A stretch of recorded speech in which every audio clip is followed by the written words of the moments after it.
और आज उस झारखंड में हो क्या रहा है?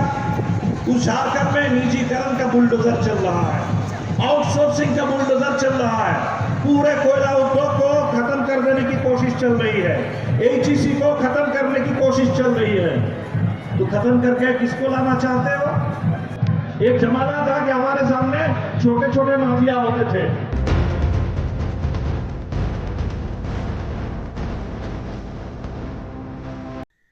अभी आपने सुना भाकपा माले के महासचिव दीपंकर भट्टाचार्य को।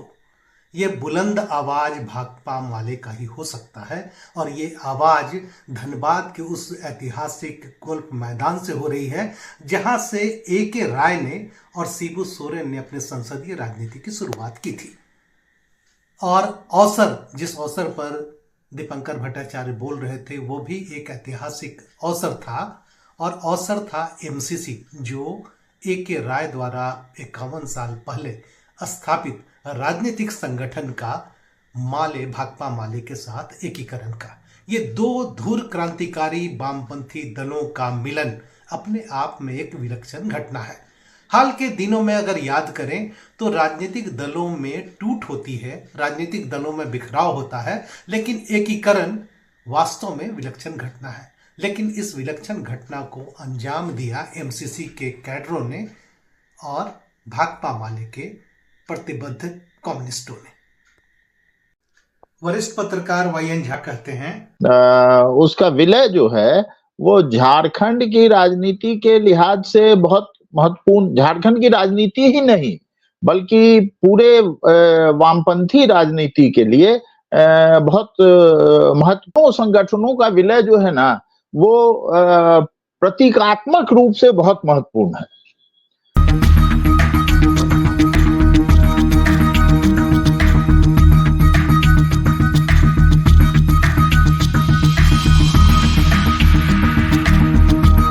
कई लोगों को लग सकता है कि आखिर एमसीसी की ताकत झारखंड में क्या है और भाकपा माले की ताकत झारखंड में क्या है।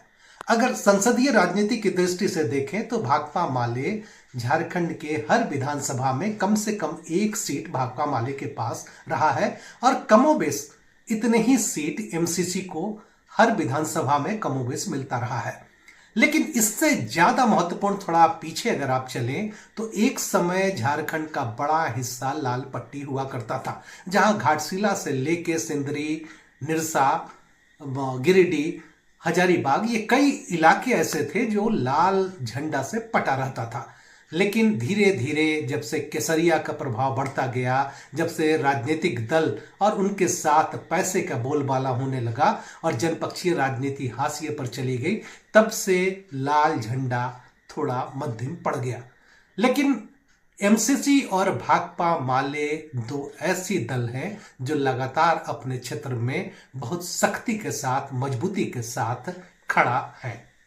कम से कम 25 सीटों में हम लोग लड़ना चाहते हैं, लेकिन कुछ सीटें 6 से 7 सीट है जो हम लोग की बहुत ही मजबूत दावेदारी है और हम लोग आराम से लग रहा है उतना सीट मिलेगा, क्योंकि और भी पार्टियां देखिए मिले ना मिले हम लोग की संगठन है, हम लोग जरूर लड़ेंगे।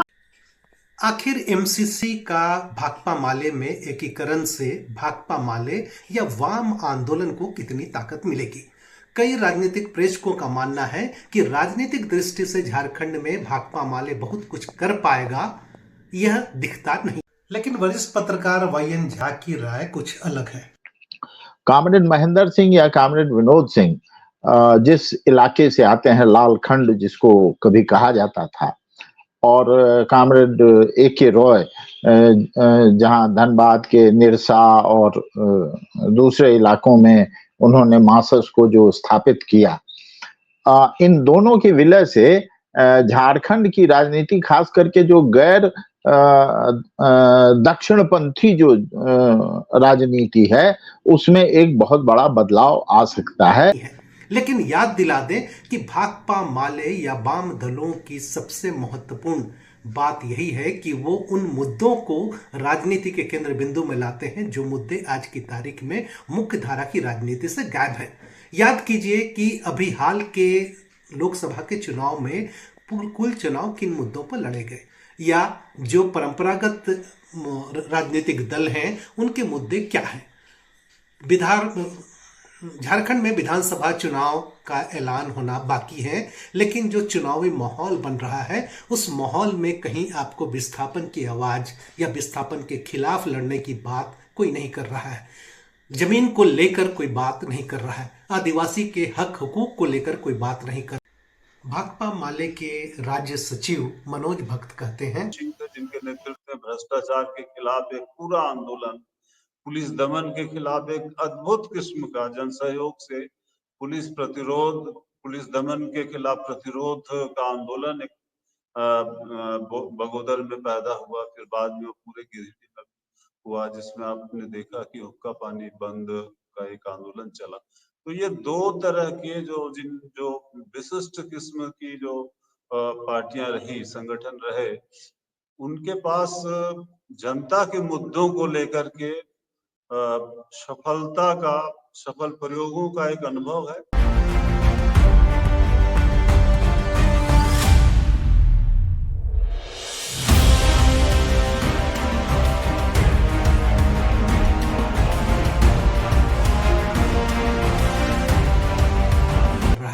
कुल मुद्दा अगर आप देखें तो चुनाव का वो बांग्लादेशी घुसपैठ के इर्द गिर्द, मुसलमानों की बढ़ती जनसंख्या के इर्द गिर्द ही समेट कर रह गई है, या ज्यादा से ज्यादा कौन कितना डीबीटी लोगों के खाते तक पहुंचा सका। यानी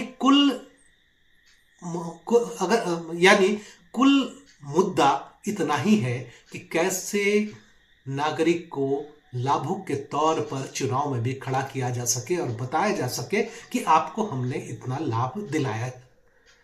इस घोर अंधेरे माहौल में भाकपा माले में एमसीसी का भाकपा माले में एकीकरण कम से कम झारखंड की राजनीति में एक नए लोकतंत्र की दस्तक है।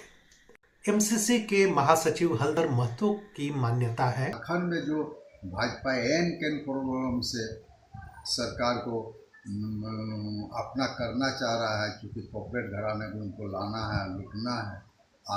और सबसे बड़ी बात है कि भाजपा ने जो वो प्रभारी लाया है, दोनों आदिवासी विरोधी है।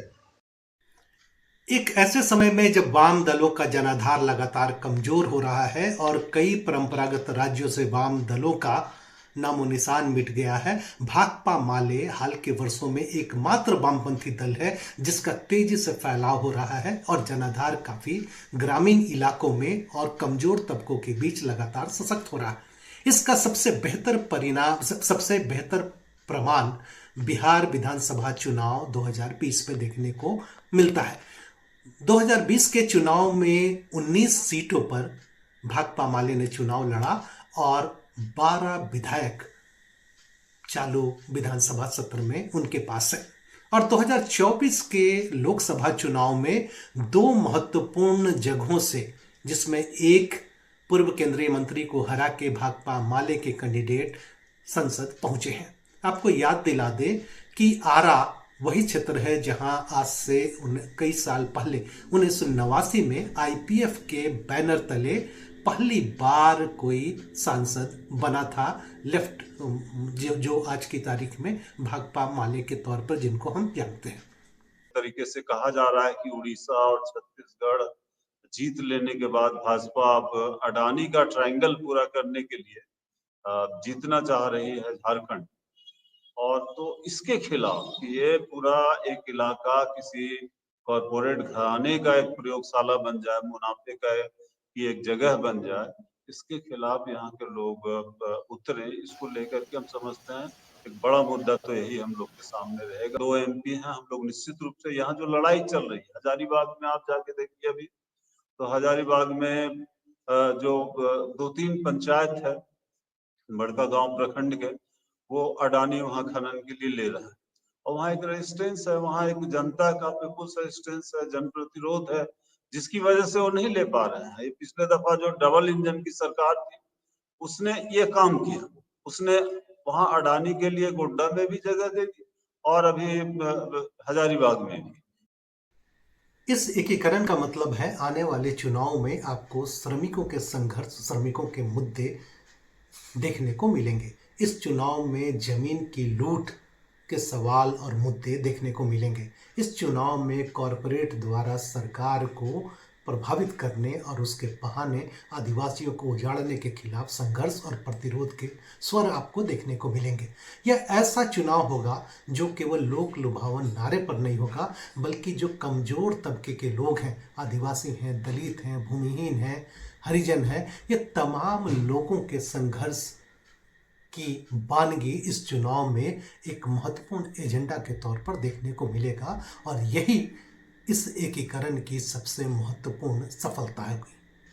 सस और माले के साथ एकता से इस पूरे उत्तरी छोटा नागपुर में एक नई लहर लिखी जाएगी, जो आने वाले दौर में, आने वाले समय में, वो चाहे रामगढ़, हजारीबाग, गिरिडीह, धनबाद, बोकारो का इलाका है, मजदूरों और किसानों के संघर्ष के रूप में है कि लोगों को ने इस स्कीम को देखा है कि के राय हों, गुरदास चटर्जी हों, महेंद्र सिंह हों, ऐसे लोग प्रतिनिधि होते हैं तो क्या सड़क, क्या सदन, लोगों की आवाज उभरती है। और इस एकता से एक बार फिर इस कोयलांचल के क्षेत्र में, इस गिरिडीह, हजारीबाग, रामगढ़ के इलाके में एक बार फिर से लाल झंडे की जो है दावेदारी बढ़ेगी। राज्य बनने के बाद अगर विधानसभाओं में एमसीसी और माले के प्रदर्शन को देखें तो मोटे तौर पर लगभग 2% का वोट शेयर दोनों दलों का है। ये कभी कम बेसी होते रहता है, लेकिन उसके बावजूद ये 2% ऐसे कैडर हैं जो हर चुनाव में भाकपा माले को, या जो एमसीसी के कैडर हैं वो एमसीसी को वोट डालते रहे हैं। और ये पट्टी कौन सी है, अगर इस पर आप नज़र देखें तो यह पूरा कोयला बेल्ट है, चाहे वो धनबाद का इलाका हो, बोकारो का इलाका हो, रामगढ़ का इलाका हो, हजारीबाग का इलाका हो, ये ऐसे उत्तर छोटा नागपुर के इलाके हैं, गिरिडीह के क्षेत्र हैं, जहां भाकपा माले और एमसीसी काफ़ी बढ़िया जनाधार दोनों पार्टियों का है। दोनों पार्टी चुनाव के संदर्भ में ये है कि मासस का सिंदरी में हम 77 से लेकर लगातार हम ही लोग जीते हैं, किंतु बाद में भी जो हम लोग हारे हैं तो बहुत कम मार्जिन से और निरसा में लगातार हम लोग जीते हैं। एक बार हारे 2005 में अरूप चटर्जी, तो रिटर्न फिर उसको कर लिया गया और फिर रिटर्न करके 2 बार जीते हम लोग, 9 में भी या 14 में। 19 में हारे तो फिर हम लोग इस बार उसको रिटर्न करेंगे। और झरिया में 2014 में 19,500 हमारी वोट थी। 19 में हम लोगों ने कांग्रेस को, चूँकि भाजपा को हराना था, इसलिए हम लोगों ने कांग्रेस को मदद कर दिया, तब तो वहाँ पर कांग्रेस पार्टी जीती।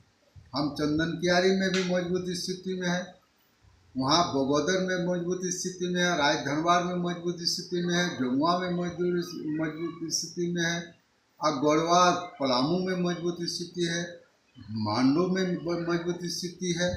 और हम लोग गिरिडीह, डुमरी तक, गोमिया तक सारे जगह में हम लोग का प्रभाव क्षेत्र रहा है। हजारीबाग में भी प्रभाव क्षेत्र रहा है, रामगढ़ में प्रभाव क्षेत्र रहा है, बोकारो में प्रभाव क्षेत्र रहा है। इसलिए हम लोग संसदीय राजनीति में अंक गणित का महत्व है। कहने का मतलब कि इस एकीकरण से आखिर कितनी सीटें मिलने की संभावना भाकपा माले को होगी। तो आप अंक गणित के लिहाज से देखिए तो 5-6 सीटें तो आपको सीधे नजर आएंगी, जहां भाकपा माले लड़ती रही है, जीती है या सेकंड हुई है, इस तरह की सीटें हैं। भाकपा माले जो एकीकरण के बाद वाली भाकपा माले के बारे में बात कर रहा हूँ, तो 5-6 सीटें तो ऐसे बहुत साफ। मालूम हो कि भाकपा माले इंडिया अलायंस गठबंधन का हिस्सा है और इंडिया अलायंस गठबंधन आज की तारीख में कम से कम झारखंड की जमीन में काफ़ी मजबूती से खड़ा है। लोगों के रुझान और जनाधार की दृष्टि से देखें और हाल के दिनों में जो चुनाव लोकसभा के हुए हैं उस लिहाज से देखें तो इंडिया गठबंधन बहुत मजबूत स्थिति में है और विधानसभा में भी उसको इसका लाभ मिलेगा।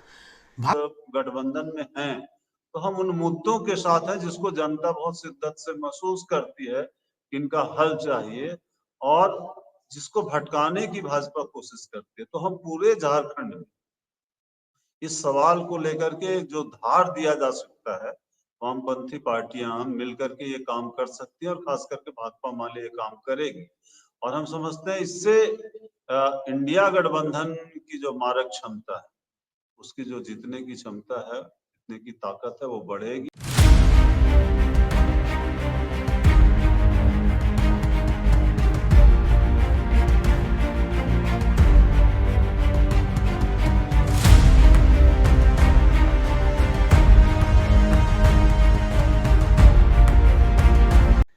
आने वाले विधानसभा चुनाव में इंडिया और इंडिया अलायंस के बीच भिड़ंत होना है और इंडिया अलायंस में एमसीसी और माले के एकीकरण से माले की ताकत निश्चित तौर पर काफ़ी बढ़ी है और लाल परचम काफ़ी सशक्त ढंग से विधानसभा में अपनी दावेदारी या हस्तक्षेप करेगा। यह चुनाव निश्चित तौर पर रोचक होगा और जिनको अंदेशा भी नहीं होगा, उत्तरी छोटानागपुर के कई कंस्टिट्यूंसी में, कई विधानसभा क्षेत्रों में भाकपा माले की वजह से समीकरण में फेरबदल भी हो सकता है। आज के विशेष में इतना ही। देखते रहिए पंचायत ऑब्जर्वर। यदि अभी तक आपने हमारे चैनल को सब्सक्राइब नहीं किया है तो कृपया सब्सक्राइब करें। हम अपने चैनल पर झारखंड की राजनीति पर गंभीर बहसें आपको प्रस्तुत करते हैं। यदि आपको हमारा कार्यक्रम पसंद आता है तो लाइक करें और शेयर करना ना भूलें। अपनी प्रतिक्रिया जरूर दें। धन्यवाद।